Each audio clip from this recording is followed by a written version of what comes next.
Un saludo muy especial para todas las personas que se conectan a un nuevo episodio de El 25, esta serie de videopodcast que les trae a ustedes anécdotas, historias de vida de lo sucedido hace 25 años, en 1999, con el terremoto. Hoy con una invitada muy especial, Paula Andrea Castro Vanegas, que nos estará comentando su historia de vida, ella quindiana, profe de publicidad de la Universidad EAM, y con ella estaremos recordando un poco esas vivencias de hace 25 años. Quien les habla, Luis Restrepo Aristizábal de Luria Comunicaciones, agradeciendo siempre en la producción audiovisual de este video podcast a nuestro compañero y amigo Danilo Bocanegra. Lo pueden encontrar como Bocanegra Videógrafo y grabando desde la biblioteca Jesús Duque Restrepo de la Sociedad de Mejoras Públicas de Armenia.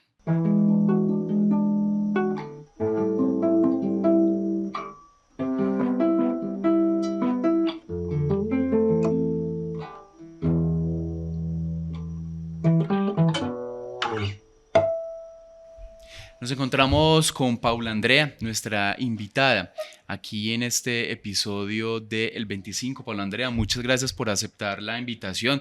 Teníamos pendiente esta conversa con usted porque yo sé que nos tiene unas historias de hace 25 años muy buenas para conocer. No, hola, muchas gracias por la invitación. Muy importante o muy interesante para mí la parte de documentar precisamente la memoria y de tener pues como un espacio donde se puedan rememorar aquellos momentos difíciles y también pues de alguna manera bonitos que pudieron ocurrir durante ese tiempo y que son relevantes para que otras personas que no lo vivieron pues lo puedan como conocer. Bueno, para todas las personas que llegan a esta mesa del 25, la idea es que nos comenten un poco quiénes son para que las personas que nos están viendo también conozcan a nuestros invitados e invitadas. ¿Quién es Paula Andrea? Bueno, primero que todo, soy quindiana, toda mi vida he vivido acá, me encanta este lugar. Ha sido pues como difícil pensar en estar en otros lugares. En este momento soy docente universitaria, ya llevo 16 años de estar en la universidad trabajando con chicos desde la parte de publicidad y diseño visual. Soy publicista de formación, magíster en educación y pues definitivamente descubrí que eso es lo que me encanta, ¿sí? La parte educativa es lo que más me llama la atención y este tipo de proyectos pues también se manejan dentro del aula, entonces me gustan mucho. Soy una mujer apasionada, juiciosa, me encanta pues como todo el tema de andar siempre como estudiando y al tanto como de todo lo que pueda compartir con mis estudiantes. Soy casada, tengo 2 hijos y pues la historia que les voy a contar se relaciona precisamente con ese lugar donde llevo toda mi vida viviendo. Y es que uno de los objetivos del 25 y con Danilo también ha sido convertirnos como en una especie de cuarto del reloj, en donde llegamos, miramos a ver qué hay, qué está por ahí escondido, cómo desempolvar esas historias que hacen parte de la memoria y del recuerdo de nuestra tierra, de lo sucedido con el 25 de enero, el terremoto de 1999. Y bueno, Paula, ¿qué recuerdas de tu vida posterior al terremoto de hace 25 años? ¿Cómo fue tu infancia?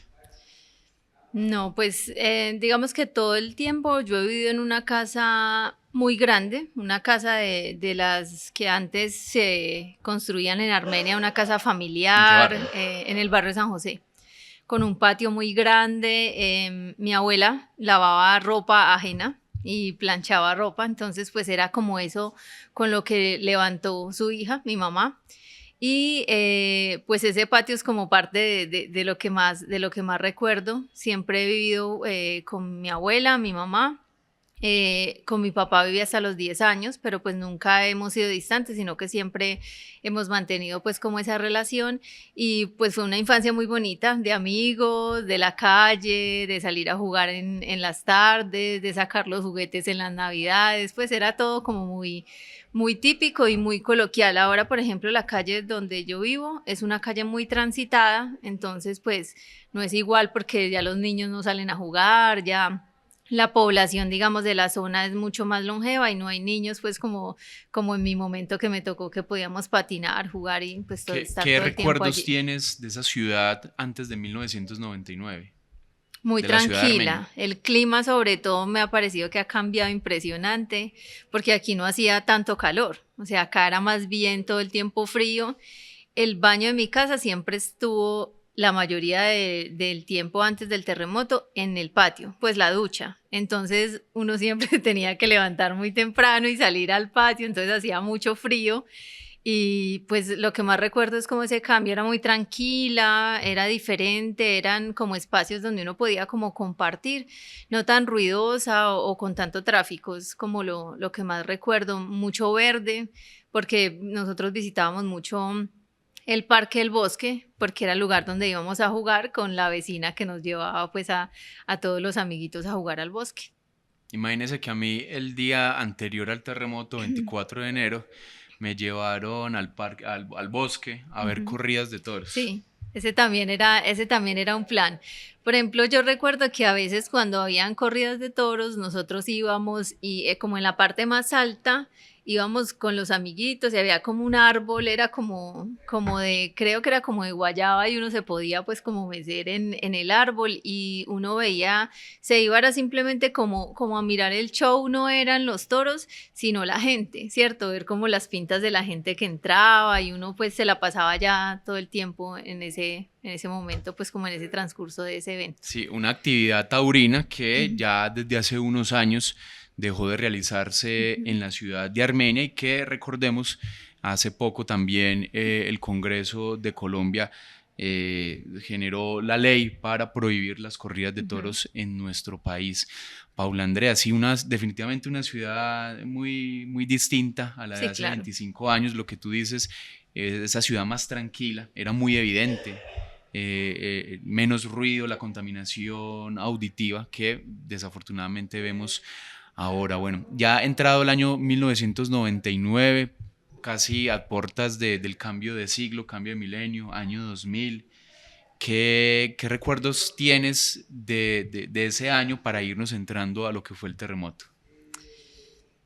Pues la verdad, todo el tiempo transcurría más o menos alrededor del colegio. ¿En qué Entonces, colegio pues estudiabas? en las adoratrices. Entonces, pues éramos puras niñas, sí, ese colegio solamente era de niñas y de monjas en ese tiempo.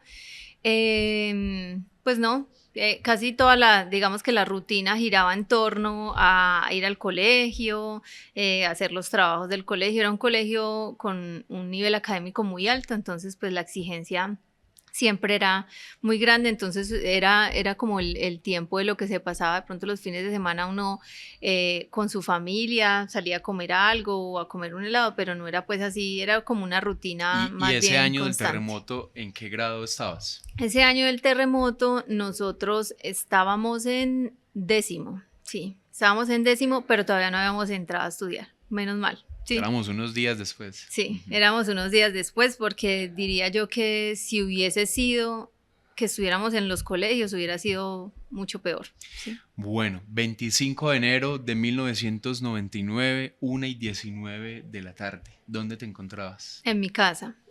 A mí siempre me ha gustado mucho dibujar y pintar, entonces sobre la mesa que mi abuela planchaba, yo me hacía a dibujar. Y yo recuerdo, no sé por qué, pues no sé si sea o no, que estábamos viendo, no sé si eran las noticias o era como padres e hijos, bueno, era como un programa o algo así, que yo estaba escuchando cuando lo que sentí fue como que la silla se elevó. Sentí que la silla se elevó muy fuerte, yo estaba descalza y volteamos pues como a mirar todo y ya cuando se vio pues como todo el movimiento salimos corriendo, pero yo no corrí hacia el patio, sino que corrí hacia la puerta de la calle. Entonces mi abuela me gritaba que no, o sea, que no corriera hacia allá, sino hacia el patio, que era pues como la zona más segura de la casa. Sin embargo, pues mi casa era de bareque, era una construcción muy viejita, entonces pues se sentía como mucho el movimiento, pero era, o sea, sí fue muy fuerte porque nos cogió a todos pues como despistados y lo que más recuerdo es que fue muy largo, o sea, yo sentía que no acababa, que no acababa, que no acababa, mi abuela rezaba, mi mamá estaba muy asustada, entonces ella como que gritaba y todos como que no sabíamos dónde íbamos, pero cuando yo salí hacia la puerta, yo noté que cuando fui a alar la puerta para poder salir, como que las paredes estaban cayendo. Entonces mi abuela me decía, hacia acá, corre. Yo corría hacia el patio y como que los pedazos se fracturaban y se caían de la casa, pero la casa no se desplomó toda, sino que eran como grietas y cosas que se iban como moviendo o cayendo dentro de la misma casa, pero sí me pareció muy largo, o sea, fue muy eterno, porque no, o sea, como que no paraba y era el movimiento fue muy fuerte. ¿Y cómo es el impacto de después de estar tranquilo o tranquila y luego salir a la calle y encontrar prácticamente todo destruido? No, eso fue horrible. Para nosotros fue horrible porque, como les contaba, o sea, la calle nuestra no era una calle que tuviera tráfico, por eso nosotros podíamos jugar ahí. Y en ese momento, cuando uno ya salía, uno ya comenzaba a ver como todos los carros que estaban como pegados, como que no había rutas como hacia dónde moverse y comenzamos a ver pasar gente que estaba como herida. Entonces uno inicialmente salía y veía que las casas en sus frentes parecían bien, pero por ejemplo la de nosotros, la fachada se fue hacia la calle, pero como siempre ha habido un poste Sí. en todo enfrente de mi casa, el poste sostuvo la fachada, entonces se cayó como parte de la fachada, uno veía las otras casas, pero las grietas y todo. Cuando nosotros ya vimos tanto tráfico, salimos a mirar al Colegio San José y ahí fue lo más, pues como lo más difícil, porque cuando miramos el colegio, enfrente quedaba bomberos. Sí. Y bomberos estaba caído.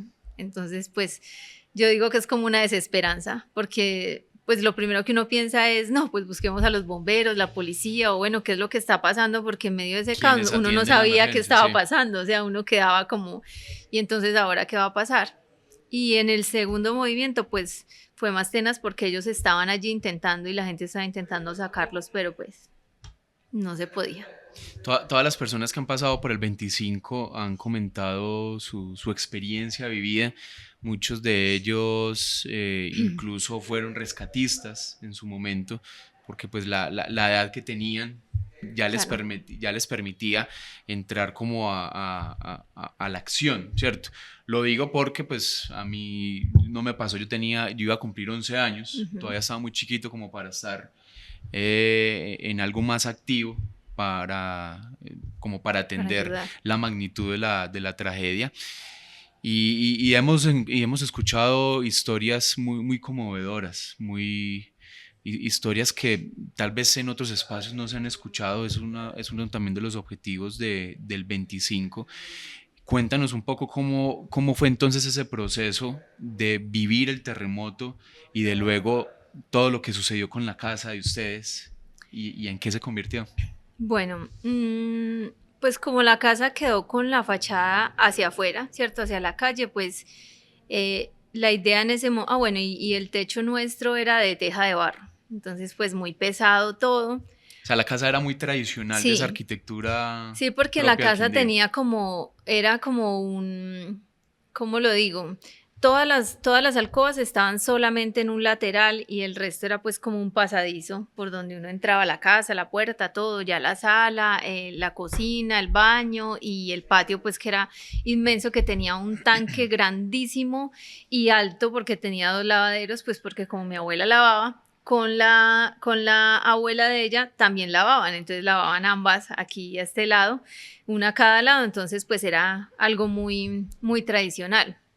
Cuando la casa quedó así, pues la intención era como intentar mirar cómo se sostenía de alguna manera la casa. Entonces lo que se hizo fue poner pues como las guaduas y cosas que pudieran sostener para que no se terminara de caer, pero pues en el segundo movimiento, ¿sí? Eran como las 5 de la 5:30 tarde. más o menos, sí.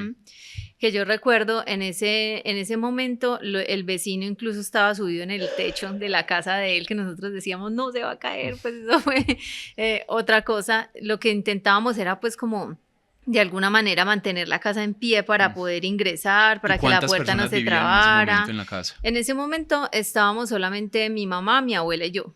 pero mi abuela también vendía almuerzos, algunos amigos de mi mamá con los que trabajaba, pero yo recuerdo, si mal no estoy, que mi mamá estaba como en vacaciones para esa época. Y hubo algo, y es que mi mamá le gusta mucho como mover las cosas de la casa y justo ese día había puesto un closet en toda la mitad de las dos camas.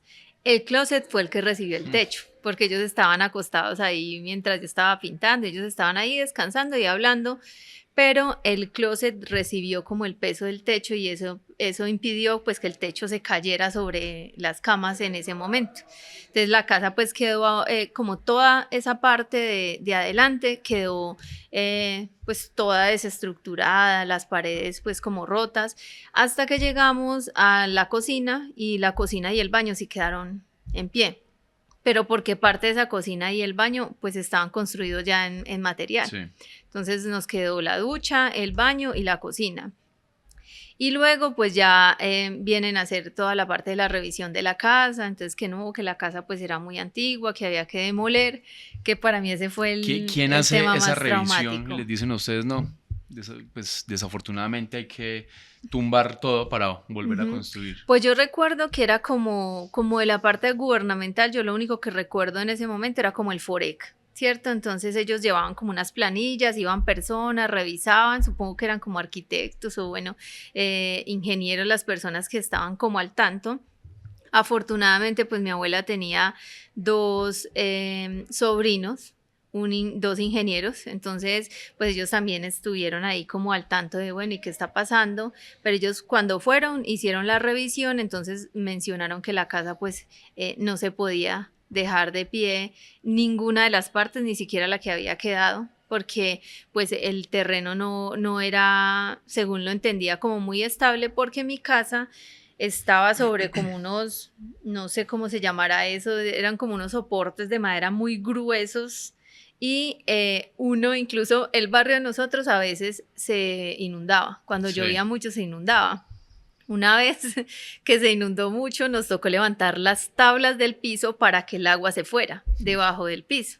Entonces, pues ellos dijeron, no, primero para construir hay que cubrir absolutamente todo, o sea, rellenar toda esa parte que estaba de la casa. Esta historia nos conecta mucho con las formas que tiene la ciudad de Armenia a la hora de albergar tanta agua, tanta humedad, tantas lagunas, que incluso personas mayores que nosotros nos han comentado de diversos cuerpos de agua, de diversos humedales que se encontraban dentro de la ciudad de Armenia y que tristemente desaparecieron en ese proceso de urbanización de los últimos 40, 50 años y que han tenido mucho más impacto los últimos 25 años.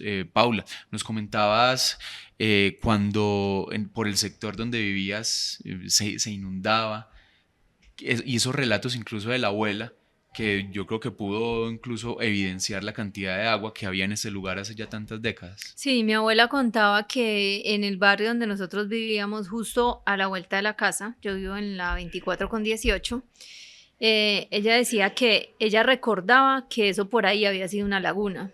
Entonces ella siempre decía, claro, esto se inunda porque esto antes fue una laguna y eso lo cubrieron en algún momento, la gente inició la construcción y pues posiblemente por eso eran como las inundaciones. En este momento ya no hay inundaciones en el barrio, pero yo sí recuerdo que las que había en ese tiempo hacían que el agua subiera hasta los andenes más altos y se entrara, ¿cierto? Se entrara a las casas, entonces lo que hacía uno era levantar pues como parte del piso, que era lo que les contaba ahora de cómo estaba construida la casa y por qué tal vez, pues como ya era tan antigua, nos dijeron esa vez que había que demolerla absolutamente toda, pues como para primero nivelar, estar al nivel como de la calle y ya luego poder hacer como la construcción. Ese proceso de nivelación, lo conocido pero en el Parque Uribe, también más o menos en las décadas de los 40, 50, cómo se niveló la carrera 14, la carrera 15,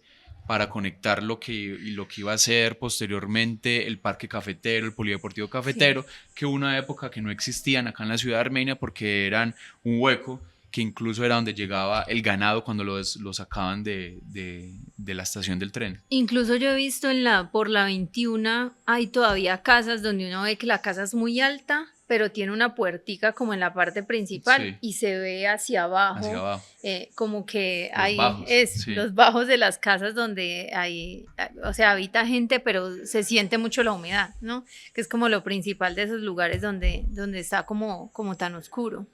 Pero sí, eso pues de mi abuela se había escuchado que por ahí habían como lagunas o bueno, fuentes de agua en ese momento.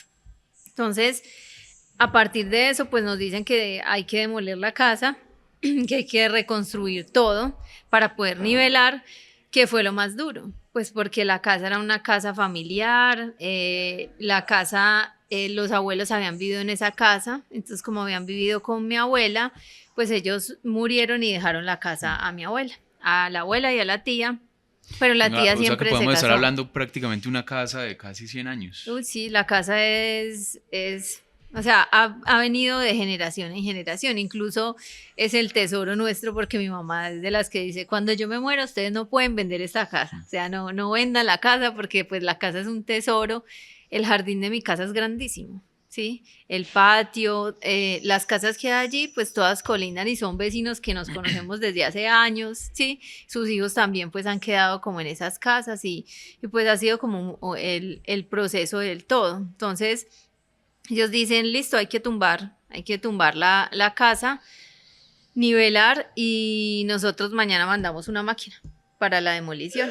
Entonces en ese momento de la demolición, pues nosotros dijimos, bueno, y van a demoler y entonces, ¿dónde nos vamos a ir? ¿Cierto? Entonces mi abuela dijo, no, mañana no, denos un tiempo para que miremos pues qué vamos a hacer para poder movernos. Yo recuerdo que las primeras noches después del terremoto todos dormíamos en la calle, sí, porque nos daba mucho susto entrar como a las casas y pues las casas ya con todos esos digamos todos esos miedos que uno tenía de entrar y que se caiga el techo, que se caiga la pared, bueno, entonces dormíamos afuera. Pero después los familiares dijeron, no, pues aprovechemos el patio que ustedes tienen y vamos a construir un rancho, ¿sí? Como un cambuche que se llamó por esas épocas. Entonces se hizo esa construcción en la parte de atrás, pero nosotros fuimos muy afortunados con ese espacio porque nosotros teníamos la oportunidad pues de vivir en nuestra casa, no nos teníamos que ir a otros lugares y se construyó como en lata, madera, se utilizó parte del piso y se montó pues como todo para que nosotros tuviéramos allá todo. En ese mismo lugar estaba la cocina, las camas, todo. Y lo que pudimos sacar, lo sacamos de la casa, como digamos lo de mayor valor que uno consideraba, lo guardamos en otro lugar que fue enfrente, porque mi abuela eran como el barrio típico donde vivía el tío, el primo, entonces pues uno ya enfrente vivía mi otra abuela, mi abuela paterna y mi tía. Entonces mi tía tenía una habitación dentro de la alcoba de ella y nos prestó esa habitación dentro de la casa. Había una habitación y nos prestó una habitación que estaba vacía para nosotros guardar como todas las cosas de valor, entonces guardamos todo lo que más podíamos en esa habitación, el resto pues en la parte de atrás donde vivimos un año completo y después ya vino pues como la máquina, que ese tema pues me marcó mucho porque yo recuerdo que yo venía del colegio, entonces yo llegué a la esquina cuando yo vi la máquina y yo dije, ay no, van a tumbar la casa. Pero era como una retroexcavadora. Sí. Entonces yo la vi y yo dije, no, van a tumbar la casa, qué cosa tan horrible. Y cuando yo estaba en la escuela, yo tengo muchos recuerdos como de la casa y de los amiguitos, entonces yo dije, no, pues eso como que me partió y me hice sobre el andén de enfrente de la otra casa de mi abuela, porque a esa casa no le pasó nada.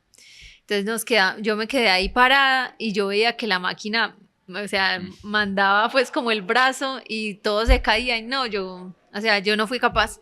Yo quedé pues como muy impactada y lloraba y lloraba. Yo dije, no, yo no soy capaz y me tuve que ir. Sí, entonces ya después de que eso ocurrió, ya me fui. Cuando ya hicieron pues como todo el levantamiento, ya quedó la casa toda hasta la parte de la cocina, porque ellos sí esa vez solamente tumbaron hasta la parte de la cocina. y pues quedó todo en el piso, recogen todo y tocó con, ¿cómo se llama? Con esterilla.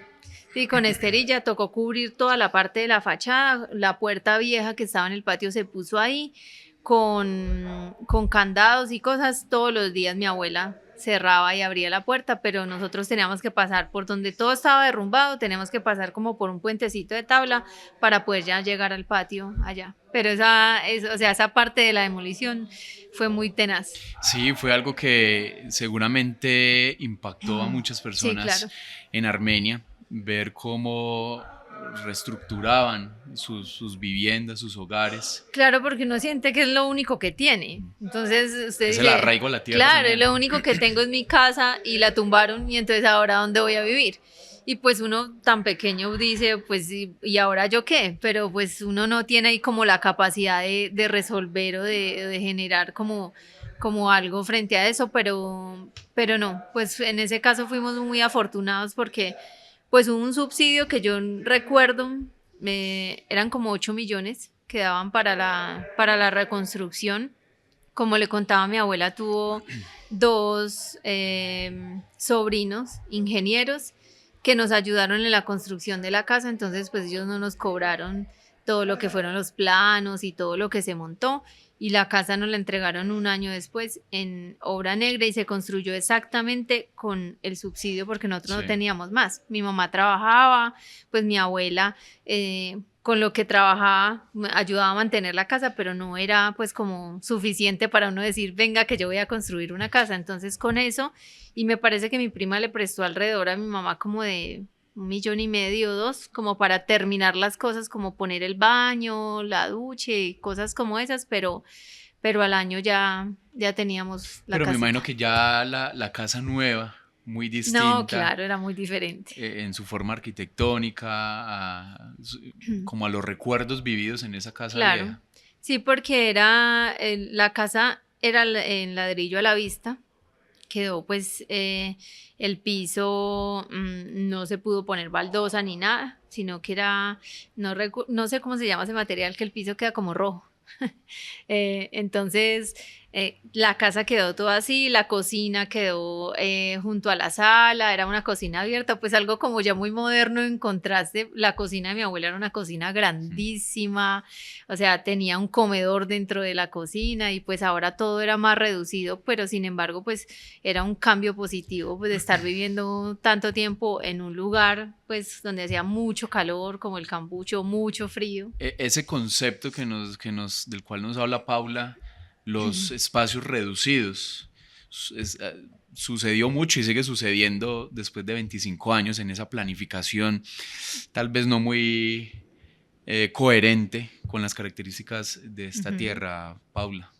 Sí, claro, la casa nuestra, bueno, ahora nosotros hemos logrado como irla ajustando como a las necesidades de los que estamos en la casa también y siempre hemos tenido como, le hemos guardado como mucho valor al patio, ¿sí? Entonces, porque en el patio de mi casa hubo guayaba, naranja, limón, mango, entonces hubo un momento en que tuvimos cultivos hidropónicos también, entonces pues ha sido algo muy que nosotros valoramos mucho e intentamos conservar mucho. Pero pues sí, las estructuras cambian mucho, los espacios eran total, como yo les contaba antes, era como un corredor y en un lateral estaban las alcobas, pero las habitaciones eran grandísimas, la sala, todo se va haciendo una reducción, pero pues nosotros hemos logrado como ampliar, ir cambiando un poco la casa, pero pues lógicamente no se asemeja a lo que eran esas otras casas tradicionales. Yo también recuerdo una por el Berlín de una cuñada de mi abuela, era una casa muy linda que también se cayó en el terremoto, pero una casa que tenía el patio en todo el centro de la casa. Eso era muy hermoso porque uno salía como por los corredores y tenían chambranas y eran cosas muy, cierto, muy diferentes. En mi casa aún se escucha, por ejemplo, al amanecer los pájaros, se siente pues todavía como esa paz y esa tranquilidad, pero sí en la ciudad hay espacios donde ya no, sí, sí, todo es como muy, ya muy pequeño y las formas en que están las construcciones no se asemejan o no se parecen a lo que nosotros en algún momento pudimos conocer o podíamos disfrutar en ese entonces. En el tiempo en que estábamos en el colegio, ya cuando ingresamos al colegio, nosotros nos tocó estudiar también en cambuches, en el patio del colegio.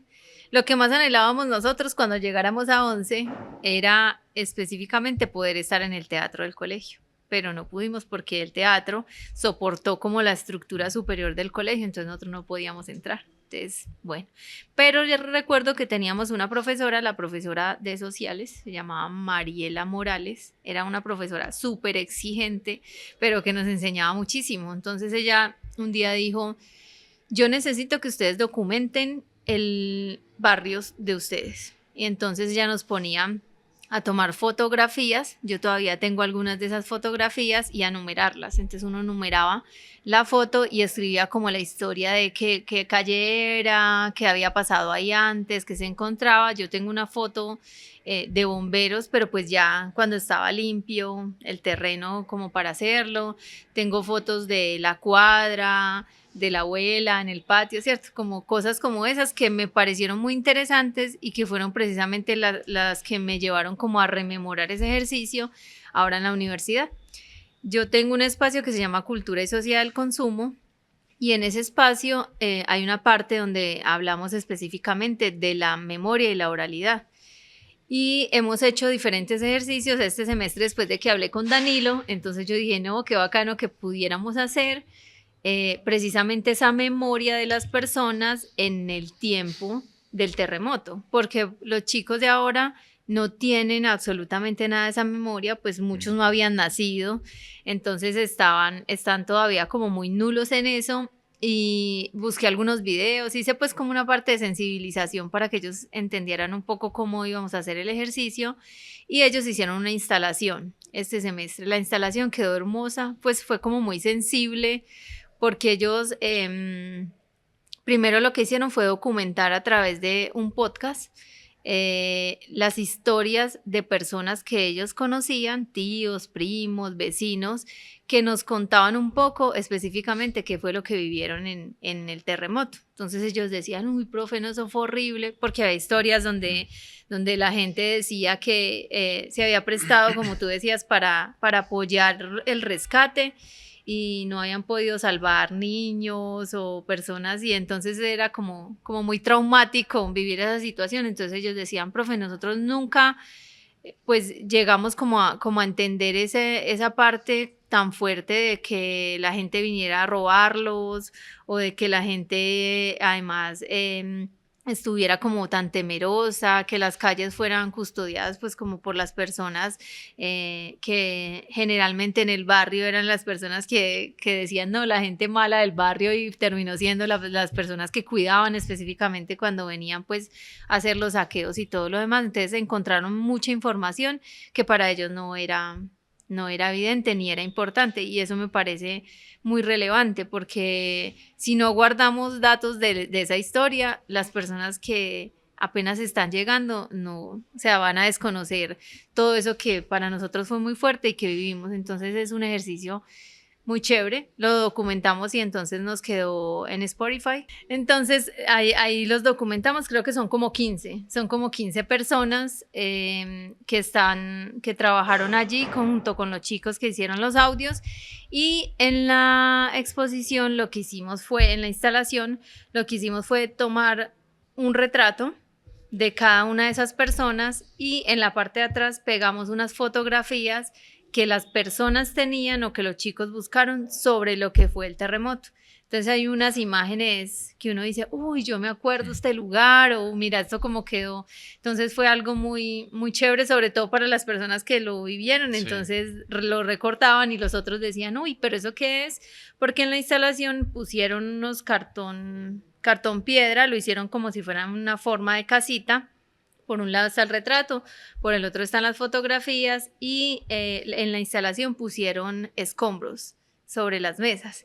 Entonces, claro, a la gente le llamaba mucho la atención, pues porque pusieron pedazos como de paredes y de ladrillos. Entonces, fue muy interesante y me parece que lo que ustedes hacen y lo que hicieron ellos es un ejercicio muy bonito porque es algo que no solamente acude pues como a la nostalgia y a esa necesidad de uno poder contarle a otro qué fue lo que vivió, sino de que eso quede registrado para que otras personas puedan conocer qué fue lo que pasó en ese tiempo. El proceso de recordar, ¿cierto? De hacer uno mismo el ejercicio desde que empezó el día, cómo lo vivió, qué veía, cuál es la nostalgia que uno siente al ver, por ejemplo, edificios o lugares públicos, parques, teatros, como fue en mi caso, y de que dejaron de existir y que uno los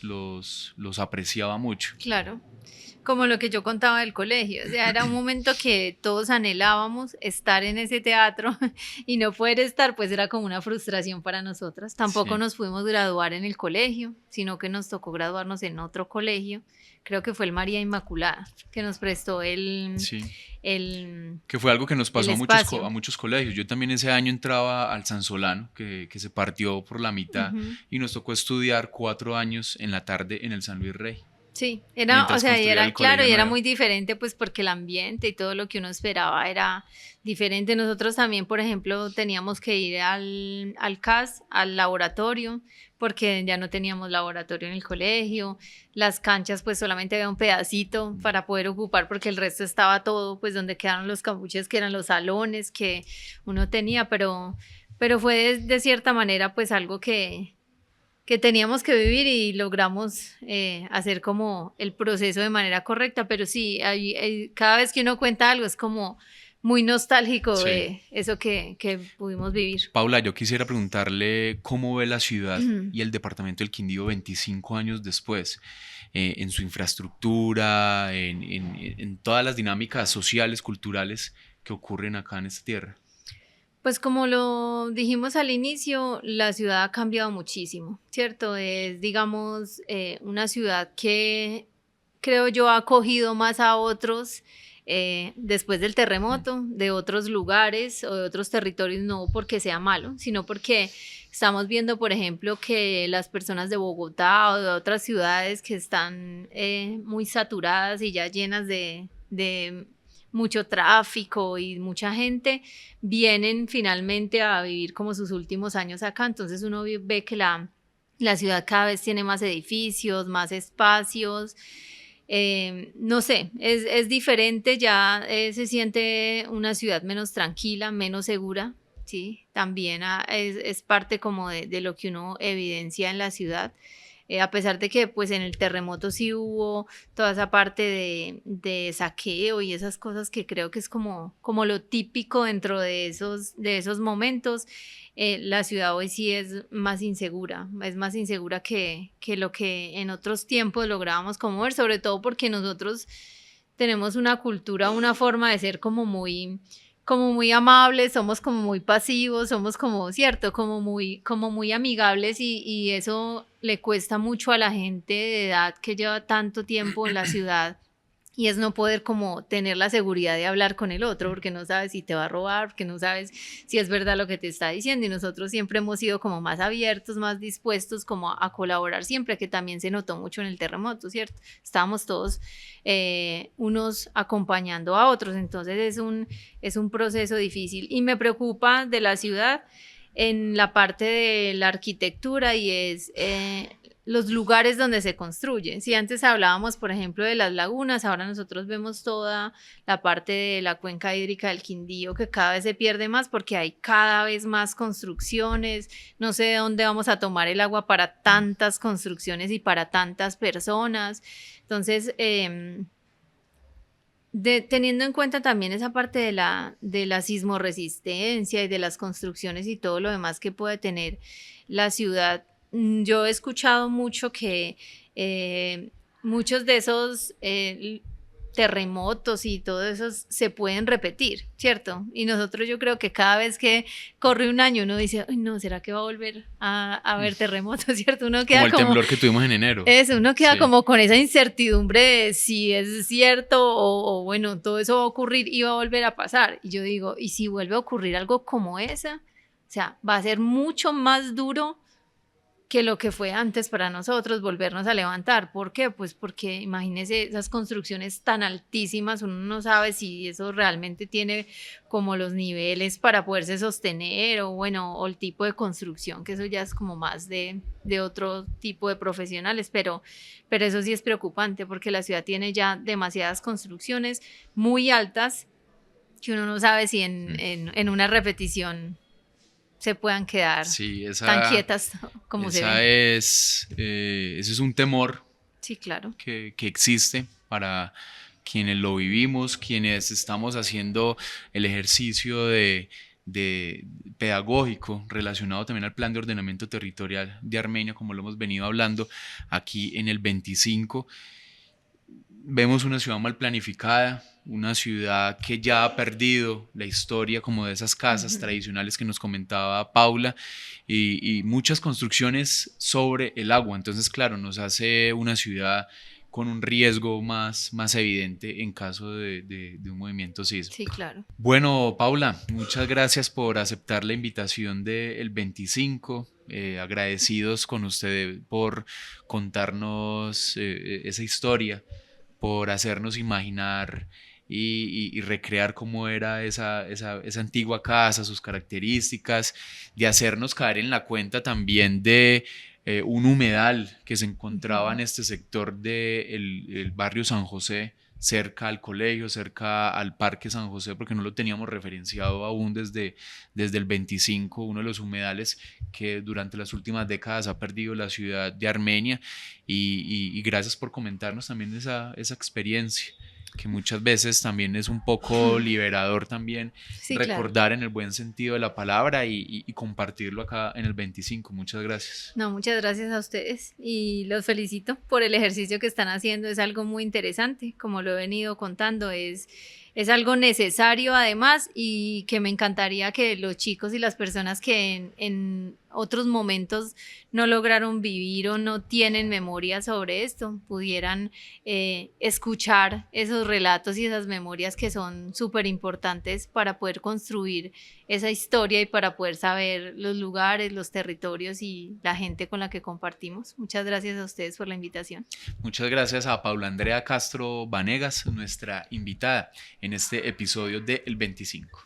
Muchas gracias a quienes nos acompañaron en este episodio de El 25 con Paula Andrea, una historia de vida muy bella que nos hace recordar cómo era nuestra ciudad hace 25 años y cómo ha cambiado en estos últimos tiempos. Quien les habla, Luis Restrepo Aristizábal de Luria Comunicaciones, agradeciendo siempre a Danilo Bocanegra, lo pueden encontrar como Bocanegra videógrafo en la producción audiovisual de esta serie El 25 y agradeciendo también a nuestros amigos, a Juan Pablo Orozco, Diego Zambrano, a Arlex Parra, a Jason de aquí de la Biblioteca Jesús Duque Restrepo de la Sociedad de Mejoras Públicas que nos presta siempre este espacio para el 25 y recuerden, si quieren compartir sus historias, si quieren venir acá a charlar con nosotros en el 25, nos pueden escribir a nuestro correo electrónico y pueden seguir nuestro contenido y nuestros capítulos y episodios de El 25 en plataformas de YouTube y Spotify y nos pueden seguir también en Instagram y en Facebook. Esto ha sido todo por hoy aquí en El 25.